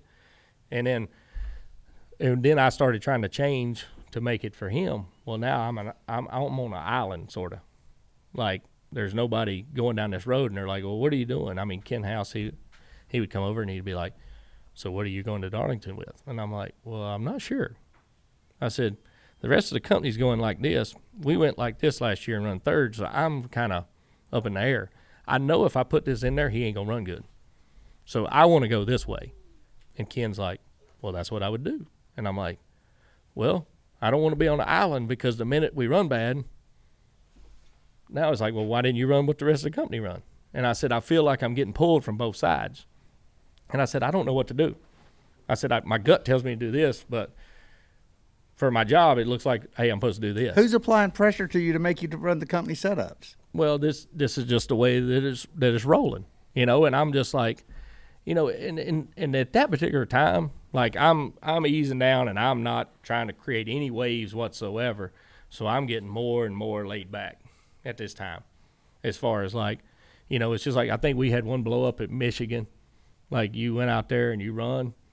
And he was mad at me, and we changed something, and he goes, I don't like that. And I'm like, well, I'm sorry, this is what we're going to try. He went out and run 42 laps, and the engineer was up on the truck, and I was calling out lap times, and the engineer's pulling on my shirt, and he goes, is he going to come in? I'm like, no, he's not talking right now. I said, don't worry about it. And he goes, well, how are we going to get him in? I said, he'll be out of gas in 6 laps. He'll be in. Don't worry about it. And I think you got out of the car and you're like, it sucks, and you walked off. Well, that was the day we won. That was the weekend. That was the first win. That was the first win. We won on fuel mileage. I'd never won one, but he got out of the car. That's so crazy. Yeah. That's crazy because Letarte tells when you went back to Michigan and won with him, you and him were at odds all weekend about that too. You were cranky about that weekend. Yeah. But it's just, it got to the point to where at Daytona in 2009, he went down there. He drove through the pit box, parked on the line, lost a lap. Oh, the 500. 500. God, yeah. He starts coming back up through the field, driving his butt off, trying to make it up. He's like, he wrecked Brian Vickers, tried to block you, and you wrecked him, and you wrecked 20 Whole cars. field, yeah. And everybody got out and blasted him and said, you were a lap down, you should have been up there. That was uncalled for. Well, we had a car capable of winning that race, so we did deserve to be up there. We just parked on the line when we got our tires, so everybody made a big deal about it. Well, then the media went after him. Well, then I think we went to California, was the next week, and something happened there, and we didn't run good, and then the media went on you again. Was that wasn't the one where Mears spun in the water? That was our first race together. That was in 2008. Yeah. So I don't remember exactly what happened. Something happened at California, and we went to Vegas, and we come off the truck, and we were running bad. And I remember Rick coming up and Ducart, and they took us up in the truck, and they were like, well, what's the problem? And before in practice, I'm standing out there beside the wall, and he's pissed off. And I was like, look, dude, we were trying some suspension here. Don't worry about it. We're going to put it back. We're going into qualifying mode. Everything's good. No, it's not good. These ain't on your ass now. They're on mine. And I'm like, and I looked at my watch, and I'm like, dude, this is the third race of the season. I said, if you're cranky now, you ain't going to make it. He goes, well, everybody's got a breaking point, and I'm at mine. I'm like, it's the third race of the season. You need to chill. And he said, damn it. And he goes and qualifies bad. Well, as soon as the practice is over, Rick's there, Ducart's there, and they're like, hey, we need to have a talk. And we go up in the truck, and we're sitting there talking. And it's just a matter of, like, they're like, well, what's the problem? Why are we running bad? Like, you know, these sponsors are paying a lot of money for us to run good, and we, you know, you guys have had a bad year. And I'm like, well, I mean, Daytona, we got blasted because we didn't do that. And, okay, California, I'll take that one on the chin. I'm like, but I said, I got to get my guy's head back right. I said, y'all don't realize. I said, we're like two brothers. I said, he needs a cheerleader. I'm not a cheerleader. I said, when Dale Jr. shows up to Daytona, he's got a full glass of water and ready to drink it all. But when he shows up to Rockingham, he's got a half a glass, and there ain't nobody going to fill it up. I said, and I'm not that cheerleader. I said, I'm just telling you. I said, I've took your worst team at Hendrick Motorsports and have won 3 races with them. I said, there was people over there, I was defending him in the shop because people hated him because his dad wrecked Terry Labonte back in whatever day at Bristol. They're like, we don't like Dale Jr. because he wrecked us back in Bristol. I'm like, for real? For real? We're going to go back to Big E wrecking the Kellogg's chicken? You know, I said, if it makes you feel any better, I was happy he did it too. You wow, know? there were people in the shop holding animosity over that. You need to tell him to quit smoking. That's why he's falling out of the seat. You know, so I'm sitting there, oh, no, he ain't falling out of the seat. You know, well, yeah, he is. That's why we run good and then the second, third race. So I'm sitting here dealing with all this BS going on in the shop. I'll never forget it. I walked over from the 528 or 5, it would have been 88 5 shop. I walked out of that shop. I walked over to the 2448 shop, and I was walking in there, and I was looking at cars. And I was just looking inside. This guy walks up to the other side of the window, and he says, what are you doing? I said, I'm just looking around. I said, is that okay? I said, I'm just checking your cars out. Yeah. He says, thank you. I said, thank you. Well, thank you for what? He goes, you're the first crew chief to walk from that shop to this shop in 6 years. I said, for real? He said, yeah. He said, that's a problem. He says, nobody from that shop will come to this shop. I said, well, if you don't mind, I'll go over there and get all 12 race cars and bring them over here and put them in this building if you'll let me. I said, because this shop, it seems like it's run more like what I'm used to with the 8 shop. And I said, you know, I love the way y'all do things over here. I said, over there, it seems like it's a little bit of chaos. I said, but it can all be fixed. I mean, we've got everything that you would ever need in this race shop if you can just make it go. So I get in that meeting with Rick and Ducart, and they're asking me all this, and I'm telling them, hey, I've done this with your team, and, like, I need some help. Like, you know, I need this, I need that. And it's like, you know, I feel like I'm sitting out here on the island now. Like, I said, I can promise you, if we can get his head right, I said, he will show up here in the morning. I said, I'm going to go out there and put this setup in the car. Y'all okay with it? Yes. I said, when he shows up in the morning, we'll be at the top of the sheet. Well, what makes you so sure of that? I said, because we've all sat in this room and talked about it. And I said, and he'll have a better head on his shoulder, not worrying about what the media is saying about him. And I said, and when he comes back in here tomorrow, I said, he'll be at the top of the sheet. Well, you really think so? Well, let's just see. You come in the next morning, we were at the top of the sheet. Ducart walked up to me and goes, I don't understand it. I'm like, it's a mind thing. If he walks down with his head down and he don't have the confidence, he's not Dale Jr. Like, he's not. Like, it's easy to beat him down, and it's like you got to have somebody lift him up. That's why when him and Letard, I think I even told you, when you had Lance, like, Lance wouldn't lift you up. Like, you and Lance was fighting worse than me and him. For sure. You know, and you can look at the end of the season. The end of the season, they run worse when I left than they did afterwards. And then it was like, I think I'd come up to you at some point after that, and I was like, look, dude, if you're going to run good, you need to get out of that shop. Like, you need to get somewhere else. I think it was in December or something. They announced that Stevie was going to be your crew chief. Stevie called me up. He's like, hey, man, me, you, and Pops need to go drink beer. I'm like, for what? He goes, you the two are the only ones that's been successful with him, and I need to know all the tricks. And I said, well, the trick is keep his head up. I said, you're perfect because you're a car salesman. Like, you pump him up. And I said, that's what he needs. He needs somebody right now. I said, he's so down on himself and so down. I said, he's got to have somebody to pump him up. I said, he can drive a car as good as Jimmy Johnson. I said, but if his attitude ain't right, he can't. And I said, the biggest thing we got to do with Dale Jr. is get his attitude right. And I think at that time you were building your house. You were sleeping up there in the top of your garage. Like, you didn't have a lot of things going on good in your life. Not good. Not good at all, you know. And it was like, and I think, you know, when Amy come along, you're like me with the kids. Mm-hmm. Like, you're at a different level. You're a different, you know, we've all matured. We've all gotten better. But that's what, you know, I hate it, what happened with you, the concussions, because I think you were just getting started. Mm-hmm. Because, like, the driving ability is there. There's no question. Well, it's just all about attitude when you come in. Did any of this trigger memories now, going back to 2009 when things started unraveling? What is your response to all that he just said? I felt more responsible for our split ups than Tony Jr.'s letting on. I feel more like when I could see, like when we were at the test and you were getting the phone call, I could see the look in your eye like, you can control this, you know? And so, and there, I didn't really see it in 05 or 06 when he was trying to tell me, like, look, man, you can change this. But in 09, I felt like I was not going to stop Rick from, you know, or Hendrick from making the change.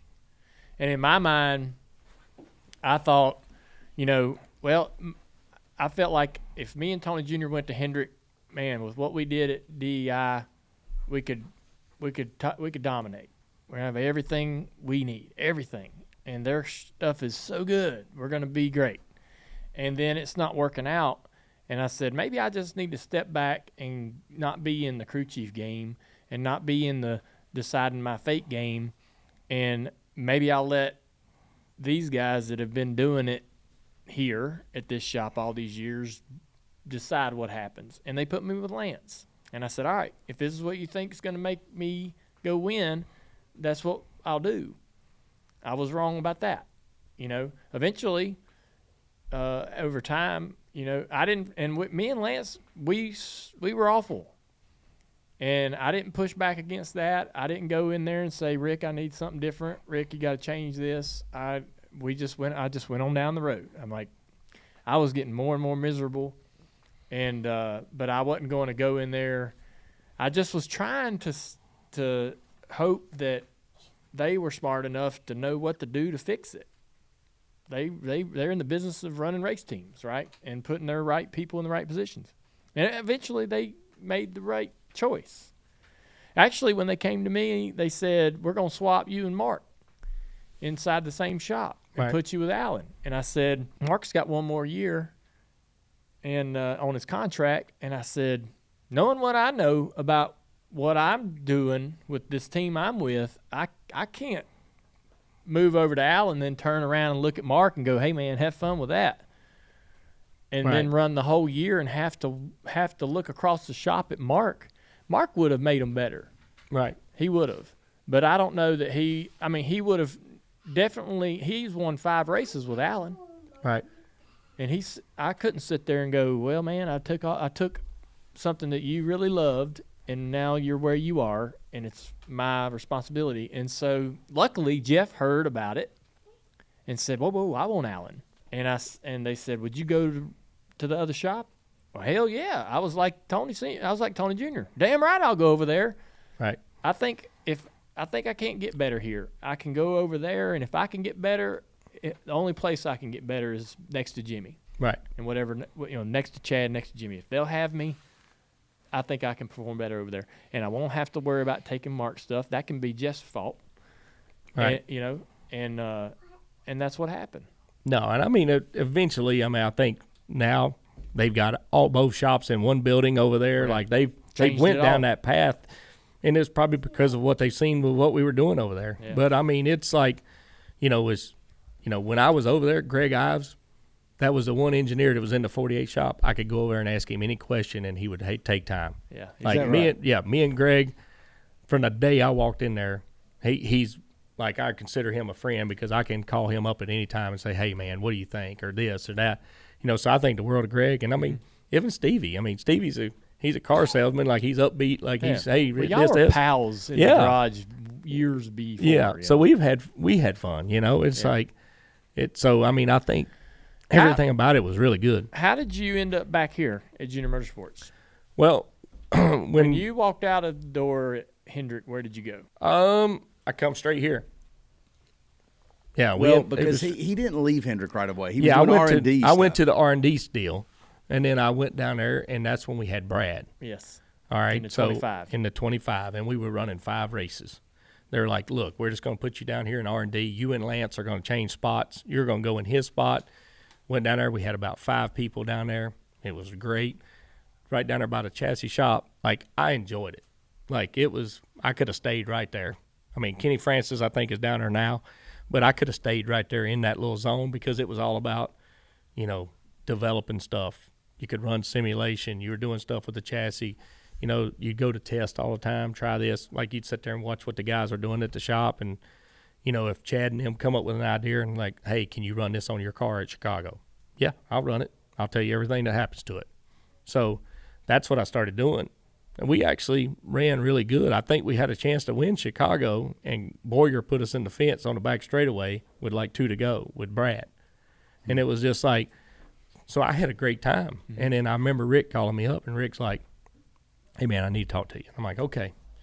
So, I'm perfectly happy where I'm at. And he goes, hey, man, I know it was tough on you with the Dale Jr. deal, with the breakup and all. He goes, but he said, I've talked to Dale, and we appreciate you just being a team player through all that. You doing Brad's deal. He says, I want to make you a partner in on Junior Motorsports. And I'm sitting there going, okay. If, that's cool. And he's like, we still got this much on your contract. He says, I'll give you 33% of Junior Motorsports. You can be a partner with me and Dale Jr., and then you can go up there and work with your dad, which I know you'd rather do. And you don't have to be a crew chief. You can just be an owner. And I'm sitting there going, and at that particular time, I'm 5 years looking at 5 years. I want to get off the road. Me and Amy was still married at the time, and I was just like, okay, this is more like what I want to go. I've been doing this for 20 years. Like, I'm ready to slow down. I'm getting more and more laid back every day. So we come up here. Well, as soon as I come up here, I'm working with Dad. And I think Rick called me right before, and he's like, hey, man, we can't cut Kelly out. Kelly's been there since the start. I'm like, no problem. I mean, who cares? Like, I'm good with it. He said it was going to be me, you, Kelly, and Dale Jr. We all have 25%. I'm like, good. I'm cool with it. Like, let's roll. Like, it ain't about that. Yeah. I said, and so I come up here, and then we Danica deal started. And they're like, well, hey, you got to be a crew chief again. And I'm like, damn it. And I'm like, I really don't want to do this, but after I got to talking to her and all, I was like, I told Pops, I was like, man, I said, how many people have ever give 100% to try to help a girl be a good racer? I said, if I win a race with her, they'll put me on the front of a Wheaties box. That was always the joke. It's like, I said, I'll just give it a shot. So I think me and Danica got a really good relationship because I'd seen what you went through and kind of lived it. So when she come here, I'm like, okay, this is what's probably going to come at you from the media. Be ready for it. You need to be thinking about an answer. You need to be thinking about this. And so when we did that, it was like 2 or 3 things happened, and she was like, how'd you know that was going to happen? And I'm like, I've been doing it a long time. You've lived the circus. I said, I've done it. Yeah. I mean, it seriously, like California, she went out to qualify. Well, what we figured out is like she was out there running. She'd never been on a 2-mile in one of these cars. You couldn't test. She goes out there and runs. She would pick up almost 2 tenths every time she'd go out. So I was like, man, I could sit here and let her run on the track for 35 more minutes, or I said I could cool it down and make her run 2 laps. I said, I think I could get more out of her if I just do more laps. So I told her, I said, just keep running. Just come in here, think about it, go back out and run. I said, we're not going to do a mock run.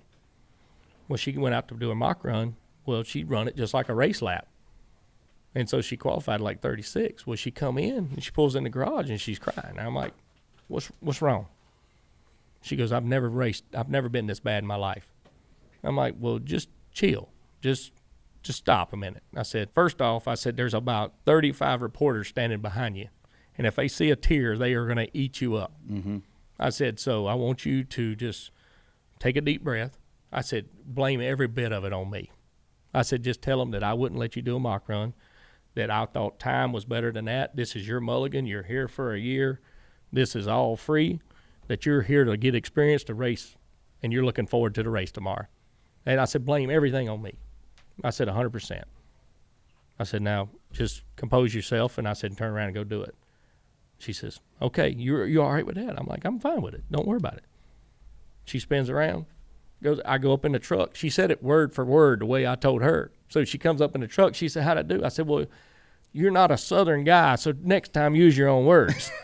I said, you said it word for word the way I told you. I said, just don't let this stuff bother you. I said, that's the number one thing. I said, I've seen it with him. I said, don't let the media bother you. I said, I used to let them get to me. I said, Benny Parson told me one time, if it bothers you, don't read it. You know, and I said, so just keep that composure. And I think we run that whole year or whatever, and we were here. And I mean, I was having a great time with all the guys here, you know, at the shop. But it was a struggle. We had some guys that had never worked on race cars that were part of the team, you know, and we created something. Yeah. You know, we ended up running pretty good at some plate races. We had some good runs. We had some good runs. Yeah. You know, but it was a struggle. I mean, I think her biggest problem was closing rate. Like with the Indy car, when you get 3 cars away from a car, you're on them. Well, when you're in a stock car, you got to be like on them. Like you got to be touching them, you got to move them or something. And that was kind of difficult for her to pick up. She had her struggles at the short tracks, you know. But if I took her to Vegas or I take her to Michigan where there's a big arc, I take her all day long. She arced the corner. Yeah, she would arc the corner. When you tell her drive in straight, well, whenever you told her that, she'd do an arc like him. You know, like the IndyCar guys just do this massive arc, and that's the biggest transition between them. You know, but it's like you got to tell her, say, like, just drive in stupid. Like, just drive it in straight and work on it. But I think me and her had a lot of conversations like that that helped her, and she's like, well, I can't believe you figured that out. Or, you know, hey, you knew that or whatever. But yeah. We had a lot of fun here with her. She appreciated you so much that you were part of her final Cup race at Daytona. You came back to crew chief that car for her at Daytona when she ran the 500 at Indy and the Daytona 500 the same year. So we're getting long on our conversation, but I wanted to make sure we talked to you about what you're doing now. So I know that you went over to Fury. Yep. You did. You had. I want to get you back in here so we can talk about a lot of other things. But you went to Fury and walked into that shop. They built. I don't know what you got going now, but y'all built super late models and modifieds when you started working there, right? Right. What all is going on now? What all are you doing? What are you responsible for? What's your days look like? Well, pretty much what we do is we got like 330 super late model chassis out there now. God. We're all over the U.S. We got them in California, Northeast, all around here. We've got 167 modifieds out there. We basically have won the championship in the modified series for the last 5 out of 6 years, I believe it is. I help Burt Myers up at the stadium a lot, help him with his car. And then we built all the chassis for the SRX series. Mm-hmm. So we started a track day car to try to do some road racing stuff. We took Reddick, we've took Ankrum, we've took Kaz Gralla. We take a bunch of those young guys, and we go to places like Coda, Norlina, and we run a track day car to just give those guys laps. In the Trans Am series or just by itself? It's like an SCCA deal, and it's like they got another class, and it's like a GT4. Mm-hmm. So we can go run this car in that series. Is it competitive? Yeah. I mean, the problem is it doesn't get fuel mileage. But we can go run a 12-hour race where everybody gets 3-hour stints. Wow. So it's just basically getting reps. I think it helped, Reddick. I mean, honestly, he's gotten a lot better road racer, and it's because we went and done races like this. Yeah. just to get them to shifting gears, how to brake straight, all this little stuff. Okay. So we've got all that stuff going on, and then the SRX deal, it's works out really well. So I go to all the SRX races. Every race. I was with Bobby when he won Saturday night. All right. You were the crew chief on the car? Yeah. So we got 4 crew chiefs. I basically get 4 cars because we got 13 the last 2 races. So we'll have 4 cars. Everybody else has 3. Mm-hmm. So like this week I had Bobby Labonte, Newman, Waltrip, and Hunter Ray. So you get to work with all kind of people. Mm-hmm. It's like, so I won Pensacola with Castro Nevis. He was one of my cars down there, so I had him. I had Stewart at Stafford. But Labonte, I've worked with him probably 2 or 3 times, and we ain't never really sealed the deal. So there Saturday night, it was kind of special because he's been so close so many times. And it mattered to him, you could tell. Yeah, and it was like and I told him, it was one of them deals. He's like, man, I don't want to screw it up. I've screwed up my car so many times at this deal. And I'm like, look, dude, we're going to make small changes, and I'm going to help you. We're going to get this one. We're going to finish it. And, I mean, he led all 75 laps, and it was just he was very happy after a race. And it's like that was kind of special for both of us because we worked 3 or 4 times together now, and we ain't never really fit because we're like, we see each other at the modified race. I'll be like, I got you this week, and it's like, so, but you know how low key Bobby is. Bobby's great, and it's, so we're having a good time with that whole SRX program. It's turned out to be a pretty good little deal. We go to the dirt tracks for the next 2 weeks, so at Peevely, and it ought to be exciting. Schrader's going to race this week, so that's going to be a big deal.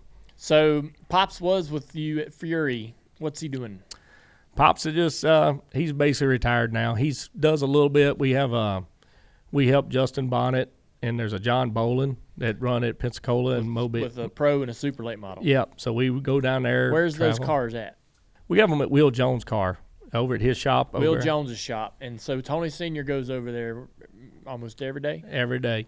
And he helps piddle with those cars. Yeah, he piddles with them cars, and Will puts on all the Xfinity bodies. Okay. So Pops for builds who? For like Brandon Brown, okay, some of the lower budget teams. So Pops puts all the greenhouses together for him. Okay. He puts the roof laps in. It's just something for him to tinker with. Something to do. Something to do. Didn't you? I thought you started Fury. Was that already? No, that was a company that already existed. Who started Fury? Rob Fuller started. The same Rob Fuller that put the tires on backwards at Homestead. So we basically had a company called LFR. Full circle. LFR. It was LFR. I worked there for 4 years, and then me and Fultz and Darius Gralla bought LFR, the rights to all the chassis and stuff, and we started the Fury in 2016. So I've been there since 2016. So basically, are you an owner? Yes. You have equity in the business? Yes, sir. And Fultz does too? Yes, sir. He's still there. I see him moving around. Yep. And so what's the future? What's the plan? What's the vision? Well, right now we're like, our supers are our bread and butter. So we're trying to really do that deal. But, we've got the modifieds basically take care of themselves. But we're just trying to be more involved in this SRX deal. Like, it's been a really positive deal for us to people calling about track day cars. There's been some other talks about doing some more stuff with the SRX. So, I mean, basically that SRX covers our summer months. And then we spend from September till March trying to build new super late models and new modifieds for customers. And then in the downtime, it's like you're traveling all over the country and going to these small tracks. And just like I go to every Pensacola race because I want to be drivers. Yep, trying to help my drivers. I've been trying to get a guy to come run the Snowball Derby with me for a couple of years now. So I go to every Pensacola race and try to make it good. You. Me? Yeah. Run the Snowball? I've told you. Sure. I tried to get Bobby. We were trying to make it to where me and Bobby could run the All-American last year. Yeah. And I was like, well, Del Gier might do Nashville. I don't know. I had to get permission slip from him. I ain't heard that one yet. That sounds kind of fun. But if you want to do one, we got a car over there we can do one with. He's about to go enter a race. Yeah, I'm going to run the Wilkesboro race. I know. The car store. I almost brought me a jug today. I was going to stop up here at the top of the hill and get me one, bring it. I knew he was going. Just to get you something from Wilkes County? No, that purple jug. Oh, that damn jug. I thought you wanted some moonshine. Are you going to go to that? I'm sure I'll be up there for some of the races up there for sure. Because you'll have cars up there, right? Yep. Well, let's end on that story. So we were at North Wilkesboro, 1995. Tony Jr., Kerry, Kelly, me, we're all there together. And Kerry and Tony Jr. and Kelly all race out of kind of the same area in North Carolina. My shop was down near the South Carolina line, so I'm kind of on an island. We do things a little bit our way or Gary Hargett's way, and we had this purple fuel jug. And in the purple fuel jug was the special gas. And so anyways, Tony Jr. and his guys, they're there, and they need a little fuel for qualifying, top the car off, whatever. So all the jugs are kind of right there together. All our trailers are together. And somebody went to Sonny went to get the gas. Sonny McCurdy. Yep. He was our truck driver for the Xfinity team. Then the war started. He went and get the can, and one of my guys said, "Whoa, whoa, whoa, whoa! You can't have that one." And he's like, "Why? What's it? They all got gas in them. What's the big deal?" He's like, "No, not that one."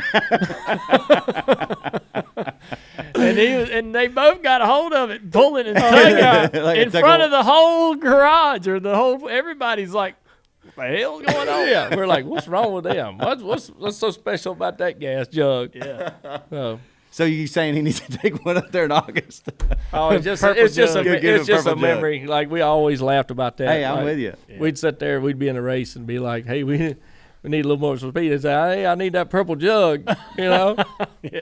Just like if we ever needed a caution, it was like, "Hey, I'm getting hungry. I need a slice of pizza." That's Yes. right. Wasn't that it? Yep. There was codes for everything. There was Yep. codes for needing a caution. There was codes for I need a cigarette. Yep.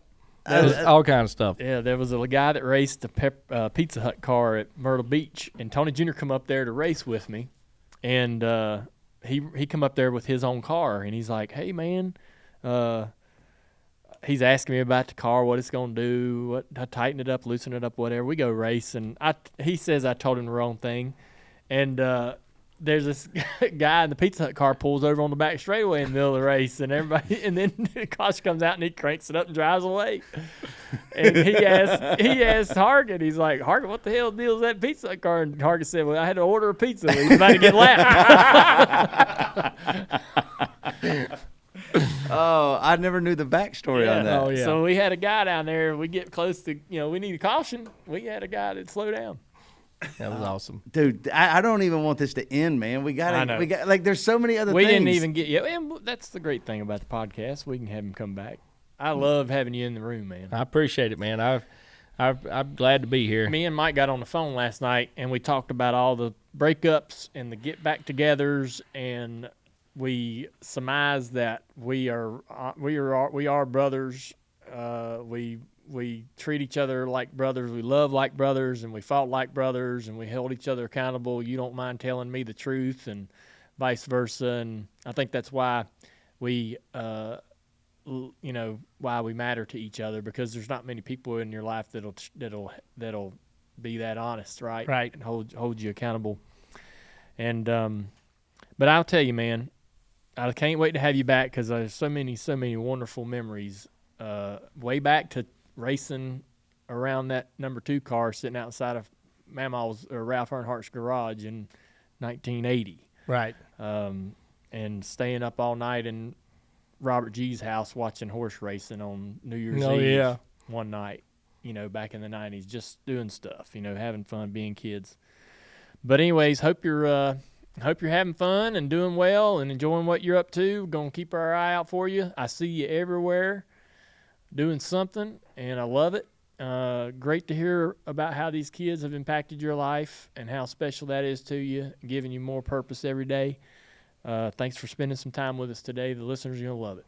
I appreciate it, man. And like I said, anytime. I mean, we could sit down and write a book sometime. We could write a lot of stories about it. We for sure. could. We'd have to get everybody together in the same room so we could tell them. Yep. All right, that was a fun one. Tony Jr. on the Dale Jr. Download.